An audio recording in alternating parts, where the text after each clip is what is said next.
Docteur Foucault-Chamings, bonjour. Bonjour. Vous êtes radiologue, vous travaillez à l'Institut Bergonié, donc à Bordeaux, et vous êtes intervenu sur une session consacrée à l'IA, l'intelligence artificielle, on en parle beaucoup en santé. Et alors, j'aimerais savoir quelles sont les applications finalement potentielles de l'IA en radiologie scénologique. Alors aujourd'hui, l'intelligence artificielle, elle peut intervenir à vraiment plusieurs niveaux, aux différents niveaux, on va dire, des différents rôles du radiocénologue aujourd'hui. Un de ces rôles, par exemple, de l'intelligence artificielle, c'est d'évaluer le respect des critères qualité des mammographies. Lorsqu'on fait une mammographie, on vérifie que l'examen a été bien fait. Eh bien, il y a des logiciels qui vont vous dire oui, tous les critères qualité sont remplis, ou bien attention, tel critère qualité n'est pas rempli.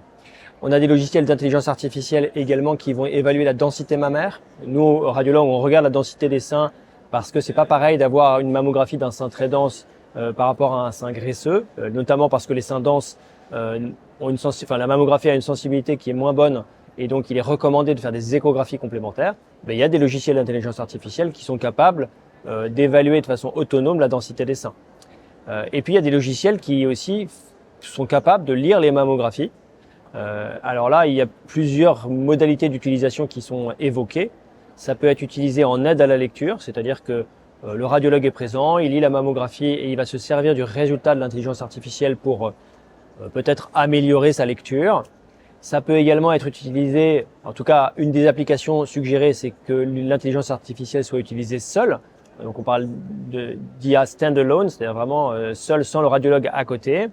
Et là, ça peut être utilisé. Alors, les performances dans la littérature sont assez variables, plutôt encourageantes, mais avec des papiers qui sont pas forcément tous très fiables, ou en tout cas avec un risque de biais qui est assez important.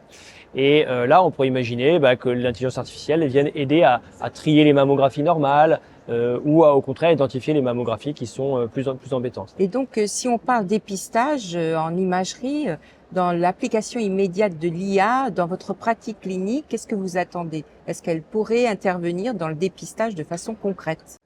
Alors en France, le dépistage organisé, il est organisé de façon un peu particulière par rapport aux autres pays européens. On fait en France une première lecture où le radiologue est présent, il doit faire l'examen clinique, contrôler les critères qualité, vérifier décrire la densité des seins, lire la mammographie et puis pour les seins denses, faire l'échographie.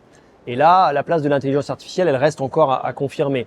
Est-ce qu'elle peut vraiment aider à la lecture? C'est aujourd'hui comme ça qu'elle est un peu utilisée, mais ses performances restent à valider.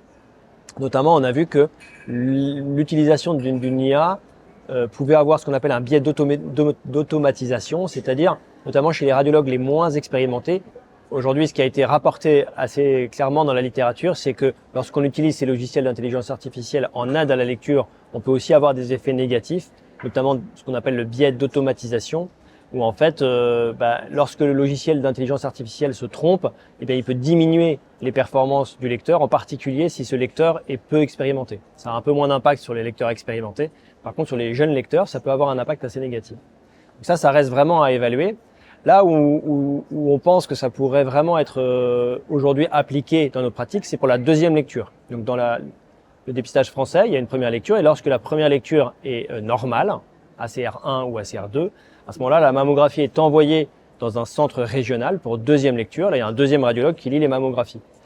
Et en fait, là, la littérature nous montre que si on remplace cette deuxième lecture par une intelligence artificielle et que uniquement les mammographies qui seraient positives en intelligence artificielle soient lues par un radiologue et que celles qui sont normales avec l'IA, finalement, ne soient pas lues par un deuxième radiologue, on aurait des performances probablement au moins équivalentes avec une diminution de la charge de travail pour les radiologues. Donc, ça va dans le bon sens si la spécificité, la sensibilité de l'IA est performante en fait. Alors évidemment, il faut une performance suffisante, donc c'est pour ça que d'ailleurs, ce qu'on disait tout à l'heure, il faut des logiciels qui sont contrôlés, qui sont validés, dont les performances sont mesurées sur des cohortes externes pour vérifier que quand on va l'utiliser en deuxième lecture, la sensibilité et la spécificité atteignent des seuils qui sont ceux que l'on souhaite. Donc, Dr Chamings, je vous remercie beaucoup. Je vous en prie.